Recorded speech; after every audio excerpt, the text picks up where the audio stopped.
কাশীর মথুরা বৃন্দাবন, দুঃখ গয়ায় জেরুজালেম নিয়ে মদিনা কাবা মসজিদ এই মন্দির এই গির্জা এই সবে নাচের মহত্তা আমরা আজ মডেল কম্পিটিশনে অংশগ্রহণ করেছি, একটি মডেল তৈরি করেছি যার নাম হলো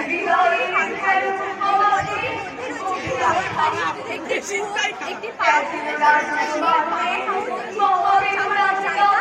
জল সংশোধন আকারে এবং মডেলটি তৈরির মূল উদ্দেশ্য হলো এমন এমন প্রত্যন্ত গ্রাম এলাকা আছে যেখানে বিদ্যুৎ সরবরাহ বা জল সরবরাহ সম্ভব নয়, কিন্তু সেখানে সূর্যের আলো এবং বায়ুপ্রবাহ ভালোভাবে পৌঁছায়।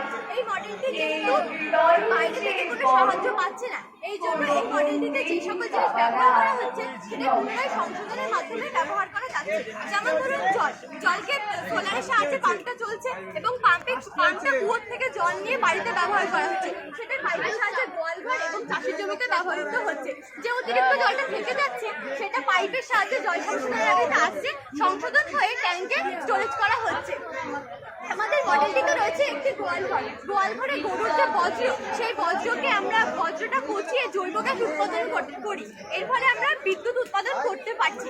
এমন সময় আসলো যে গরুর বজ্র বা মল একটু কম পরিমাণে হচ্ছে, বিদ্যুৎ তৈরিতে সেইভাবে সম্ভবপর হচ্ছে না, এই জন্য রয়েছে সোলার ব্যবস্থা, এর ফলে আমরা বিদ্যুৎ উৎপাদন করতে পারি।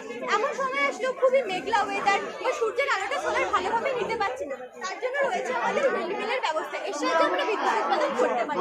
গরুর যে মল রয়েছে সেটা আমরা জ্বালানির কাছে বাড়িতে ব্যবহার করতে পারি।